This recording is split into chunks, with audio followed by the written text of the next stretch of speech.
Women Taking the Lead, episode 104. Those self-doubts, they're going to keep stopping you. They're going to be walls that you keep running into. And at some point you have to say, I'm going to do this despite the fear. I'm going to do this even if I don't know if it's going to work out okay, I have to find out. And you just kind of have to jump. Hello, my name is Jody Flynn and welcome to Women Taking the Lead, where we are all about creating blasts of inspiration to help you overcome self-doubt so you can lead with confidence, integrity, and a sense of humor. Head over to womentakingthelead.com to get the solutions to your top 5 leadership challenges. Now, your future awaits, so let's get started. Hello, everyone, and thank you for joining us today. I'm here with Nikki Wetherell, who is a licensed counselor in Portland, Maine. She empowers clients to find their natural strengths and overcome challenges in order to live happier, healthier lives. Nikki provides mental health and substance use counseling for adolescents with Day One in South Portland, and she has a private practice in Portland with services geared specifically toward the unique needs of women, and she also volunteers for the American Red Cross Disaster Mental Health Services. Goodness, Nikki, when do you have downtime?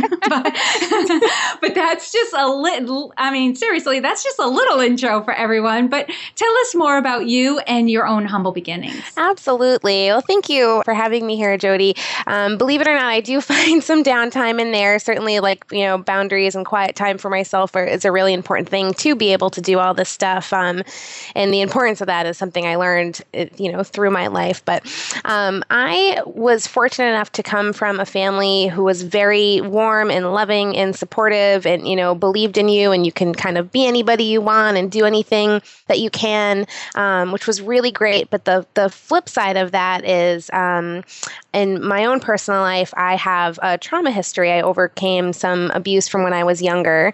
And unfortunately, both my parents and some of my extended family, it's what we call intergenerational trauma. So I come from a family of survivors and a family of people who have overcome some really big things. So my childhood was sort of this balance between having a lot of courage and faith in myself, but also not really believing in myself and feeling a lot of fear and that the world is a pretty scary place. So as I got a little bit older, when I became a teenager, that kind of developed a little bit more. And then everything kind of came to a peak, I guess, when I was 17 and 18. And in an 18-month period, all 3 of my immediate family members, my father, my mother, and my brother, all had really serious either injuries or health issues. So it was just a really scary time and not a whole lot of room for trying to be the person I was growing into. There, it was more like survival and safety. But my father had a couple heart attacks. And then my mother had survived an accident with a farm tractor where she unfortunately had to have one of her legs amputated, but she lived through that. And then my brother suffered a traumatic brain injury where he developed epilepsy. So for 18 months and then thereafter, it was just a lot of how do you pick up the pieces? How do you live when the world is just feeling like a very, very scary place? So where most, college students are going about their lives and figuring out what they want to study and, learning who they really are. For me, I was kind of, overcoming these things and also just desperately trying to hold on to my loved ones and take care of my family. So it was definitely, I guess, not your typical adolescence in some ways, but also quite the learning experience too. Holy smokes, Nikki. That is amazing, kind of in the true definition of the word amazing, knowing where you come from, what you've overcome. And yes, it sounds like there was definitely mixed blessings in there. And what I'm thinking of right now is, because we had the good fortune to live close enough that we were able to meet up for coffee, right, before doing this recording. And I didn't know all of this about you, but one thing that struck me when we met up was you were just full of life, full of hope, right? You're a cheerful person. You have a lot of good energy about you. I would have never guessed, everything that you had gone through, and especially in that time in your life, 18 months. To have all of that, it must have felt like bam, bam, bam, bam, one thing after another. And what's next? What is next? And it really is a testament to the work that you do and the work that you've done for yourself, that here you are on the other side of this. And it's not like, life isn't still coming at you. It is, but you've just created and developed so many skills to be able to stay in a good place. Absolutely. And the biggest thing is resilience. I had so many examples of resilience in my family members, my mom, my brother, and my dad, and then also my own personal resilience. But there was a lot of sort of self-doubt that came before that, a lot of fear and a lot of self-doubt until I got to that point. But absolutely, it's a much, much different life now. Mm-hmm. You found your footing. Absolutely. All right. And I want to hear about that because, clearly where you are now is different from, where you started in your earlier years. You've definitely gained calm and confidence. And not to say that those things don't get shaken every now and again, but you're light years ahead of where it sounds like you were. But I want you to first, before we go on talking about all the good things that are going on, first take us back to a time when you were playing small. Tell us the story of that time and share with us the lessons you've learned. Absolutely. So I think I spent the majority of my early 20s just year after year playing it small. I knew I wanted to go to college, so I did go to college, but I became an English major mostly because I like to read and I didn't really know what I wanted to do or what to do with myself. And then I spent a lot of years just kind of floating from, or not a lot of years, but a few years floating from like not so meaningful job to not so meaningful job and really just underselling myself. And I basically just kind of settled down really quickly and, in relationships that were not quite worth my time and energy, and surrounded myself with some people that weren't quite worth my time and energy. And I had all these big dreams, but was just too afraid and too scared and really didn't believe that I had anything to offer. So I just kind of stayed in this stuck little bubble for a long time, not really doing much of anything. And what happened? What was the moment or the series of moments that kind of took you from there to settling, very much settling is what I'm hearing, to really going for it and realizing that you deserved more? I had this kind of crazy last-ditch moment where I applied for a job in wilderness therapy out in Colorado. Just applied for it, never in a million years believed that I would get this job. And it turned out to be a newer program, and they were really kind of looking for anybody who was willing to do the work. So on kind of a whim, I was 25 years old. I packed up my entire life and moved to Colorado, which I had never even been before, to work in the backcountry with adolescents who were gang members, who were in jail, who were, had their own trauma histories, overcoming abuse and neglect and just some really major hardships. And I spent 9 months out in the woods with these kids just surviving, and just completely learned how strong I was and how capable I was. Everything from surviving lightning strikes and trying to, prevent interactions with bears or wild boars or herds of cattle, you name it, to, taking care of people, and whether it was my fellow staff or these amazing teenagers that are looking to you as a person, like, my world is awful, help me make sense of this, and having to kind of explore my own life and my own world to be able to help them through that process. It was definitely like learning how to stand on your own 2 feet with a 50-pound pack on the top of a mountain. You know what I love about this story is you may have gotten into the program kind of on a whim. Right? A lucky roll of the dice. It was new. Not many people were probably that interested in it, but you were, so they took you. But that didn't ensure that you were going to be successful. Absolutely. And it was funny because the other staff, because I had never even been backpacking before, I had no business being out there. I had never worked with teenagers, and people were joking and taking bets about how long I would last and if I would make it through the season. And I was one of the last people standing. I made it through. I mean, we had quite a season. There was a lot of hardships that happened and a lot of staff issues, and just challenges that we had to face. And I was definitely, I made it through the whole thing and then some. So it was amazing. Nikki, what do you think was it that helped you to be successful in that situation where you had no prior experience, you didn't know what you were doing, but you outlasted people who had more experience than you did? I think it was just, I started to believe in myself. I went into this thinking like I had nothing to offer, and, I had no hard skills, like literally, I, could barely set up a tent and couldn't read a map. It had nothing that I thought was to offer. And I had to really look at myself and figure out, well, what do I have to offer? I have to offer my time, my attention, my focus, sharing my own stories with people and helping them, especially the kids I was working with, but also the staff I connected with, believe in themselves. So I really it was that introspective process of figuring out who I was and really figuring out what I had to offer, which wasn't immediately tangible. Mm-hmm. I love that you changed your focus to really focusing on what you did have, right? And not paying so much attention to what you didn't have. And that translated into you having more belief in yourself. And then you were able to just do the work. Absolutely. Yeah. Because those self-doubts, they're going to keep stopping you. They're going to be walls that you keep running into. And at some point you have to say, I'm going to do this despite the fear. I'm going to do this even if I don't know if it's going to work out okay, I have to find out. And you just kind of have to jump. You just do it. I love it. All right, Nikki, now share with us a time in your journey when you had a wake-up call.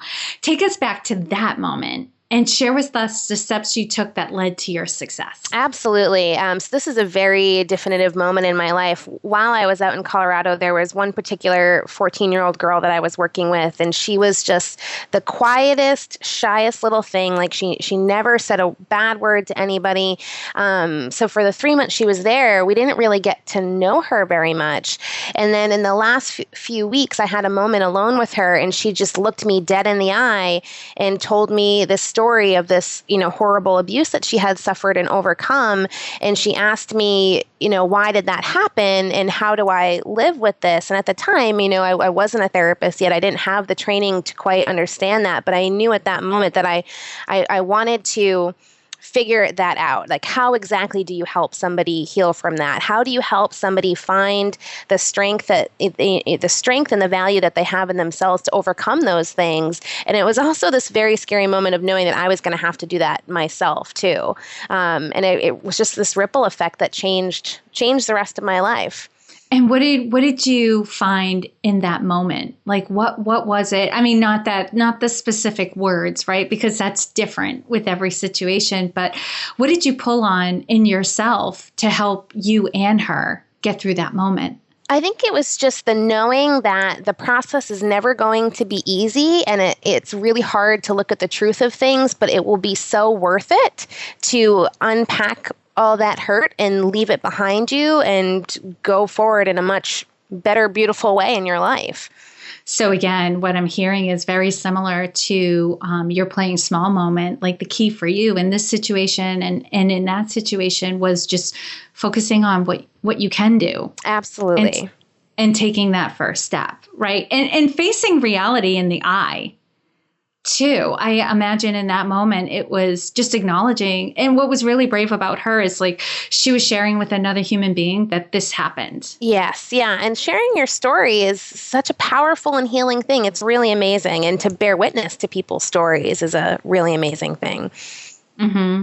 Oh, yeah. It's incredibly, I find too, because, being a coach, people share a lot of information with me. I'm a good listener and I'm empathetic, and people know that they're safe sharing their stuff with me. And so oftentimes, I'll hear things that people would not normally tell other people. And I know that in those moments, I'm incredibly humbled and honored because I know it takes a lot. To do that, to share some personal stories, especially the ones where we don't know what to do with them yet. Absolutely. It takes coming out of safety, taking a risk, going, the proverbial going out on a limb to do that. So it's an incredible honor when somebody shares that with you, and she chose you, and that must have been incredibly humbling. And I think humbling is definitely the appropriate word. It's humbling to share your own personal story, and it's humbling to witness somebody's story. And again, it's such a powerful and healing thing. And especially for myself, it wasn't until I could face my own story and share my own story that I was able to move on and let go of those limiting beliefs, those doubts, those self-fears, those, things, those messages we tell ourselves in our head that we're not good enough or we're not strong enough or whatever, the enoughs, you know what I mean? Right. Yeah. Right. Yeah. And I do want to underscore too, Nikki, that, because I know there's probably some people who are listening who are like, oh, I should probably share more, tell my story. I also want to underscore it's important to find somebody you feel safe with, that you can trust your story with. Clearly, you're that kind of person. That's what I picked up on in our interaction too. This young girl picked up on that as well. We can't share our stories with everybody, but we can find someone we can trust who will hold our story sacred. And that's important too, because when you can share your story in that area of trust, it's you said it perfectly. Like all of a sudden the limiting beliefs become obvious, right? We make stuff up. When things happen to us, we make stuff up about who we are as a person. Right? It changes our identity. And when we can share a story, we can put all of those things back into perspective and know that our stories don't have to define us. They're just something that happened to us along the way. Absolutely. And it's something that you can then shed and leave behind you or examine further. Okay, what is this about? Where did this come from? And I know for this girl that I was working with and for myself, that was a big part of it, is just looking at what is this about and what don't I need anymore? Mm-hmm. Yeah, I love that. Shed it. Get rid of it. Awesome. And take with you like the resiliency and the strength, the survival, the skills, but getting rid of all the stuff that isn't serving you and only makes you feel small because it's not serving you. Awesome. All right, Nikki, this is a great segue because I ask all my guests about their leadership style because we all lead differently. We have different strengths and perspectives, different life experiences that shape who we are as people and then shape who we are as leaders. So, Nikki, how would you describe your leadership style? I think my leadership style is more sort of like quiet empowerment. One thing I've noticed about working with people and whether it's clients or coworkers or employees, people often have way more inner wisdom than they realize, but they're kind of afraid to trust it. So I feel like my leadership style is to help people tap into what they already know about themselves. Like if someone asks you, what do you think? Or what should I do? I'm always going to ask them back, well, what is your instinct? What was your first gut response about how you wanted to react to this or respond to that? And usually they already have the answer. So helping somebody find their own voice and their own strength, I think is really important to me. And I think that's more valuable than, me just giving an answer or telling them what to do.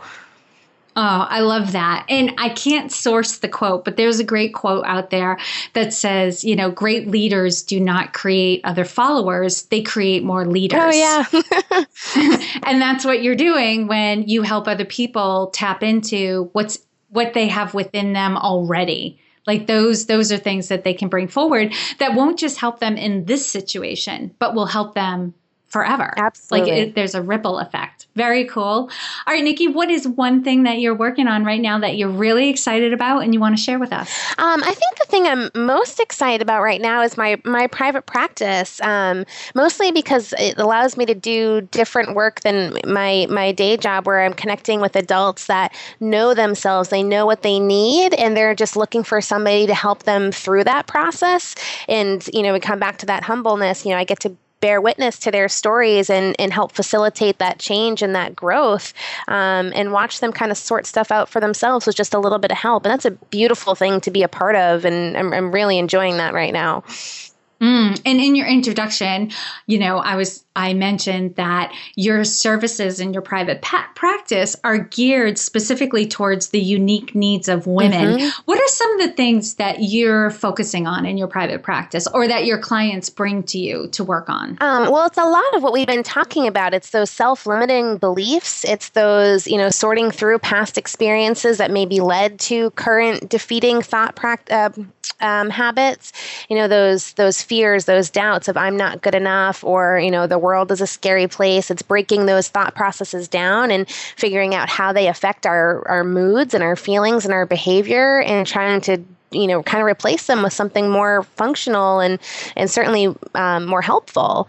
So that's a big part of it. And then as far as women go, there's a lot of unique needs of women that aren't always addressed in life. The caregiver dynamics, always having to care for other people and not being able to put ourselves first, or feeling guilty about putting ourselves first. So helping women learn how to build in self-care and manage their stress and really take care of themselves. Also things like self-esteem, self-confidence, self-worth, relationship issues.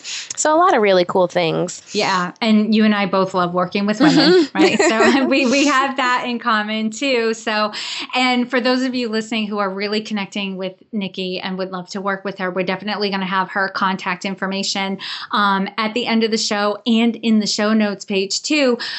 She is in the Portland, Maine area, but even if you're not in the Portland, Maine area, you can still reach out to her, connect with her, and I'm sure she can put you in touch with a colleague or someone in your area who would be perfect for you.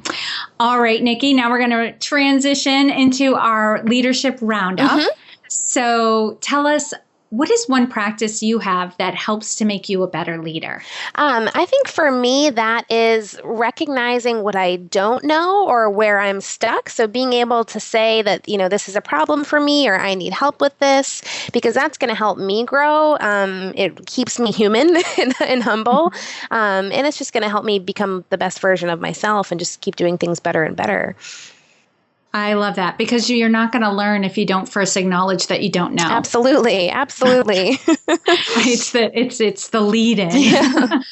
All right, Nikki, what is one book that you would recommend to another woman to help her develop her leadership? Hands down, anything Brene Brown. I absolutely love her. Her book, Daring Greatly, I think is the best one I've read so far. I haven't read her latest, The Rising Strong, but Daring Greatly, I think, is amazing because it challenges us to be brave despite our fears, because that's really the true definition of bravery. It's not, having no fear, but doing things despite the fear. And I loved some of the advice and inspiration she offers and how to do that. And she's so human too. I mean, she acknowledges that this stuff is not easy and that we're all feeling vulnerable sometimes and we're all dealing with these same things. So it's very, it just helps you connect, I think, in that way, which is great. Absolutely. I love all of her stuff. I feel like me and the other women I bring on the show, we're constantly talking about Brene Brown, and I have no problem with that. I could talk about her all day. Loved Daring Greatly. I have read Rising Strong. Loved it. Oh, you're going to love it too. So when you get a chance, I know you said you have a staycation going on this week. Might want to pick that up because, just like her other books and stories and stuff that I've read from her, you have that moment of like, oh my God, she just went there. Yep. And then at the end of it, you go, good for her. And you feel more empowered to deal with your own stuff too. So love her. All right. Nikki, what advice would you give your younger self? I think along those same lines, I would just tell myself to do things even though you're scared, that it's okay to be scared and do it anyways, and just embrace the fear, lean into it. I think that's sometimes the advice we have to give ourselves, even when we're older. It's okay to be afraid and do it anywhere. And you're playing small, your wake up moments, we're all captured that moment of you don't know how this is going to work out. You're not sure how to get to the other side. All you can do is do the next right thing. Yep, exactly. All right, Nikki, share with us a success quote or a mantra and why it has meaning for you. Okay, I love this. This is from Eleanor Roosevelt. She's so amazing. But she said, "You gain strength, courage, and confidence by every experience in which you really stop to look fear in the face. You are able to say to yourself, I have lived through this horror. I can take the next thing that comes along." Oh, I love that. Awesome. All right. Lastly, what is the best way for this community to connect with you? My website has a contact information, it has my email, and it has my phone number, and any of those are totally appropriate to reach out to me. My website is www.nikkywetherellcounseling.com.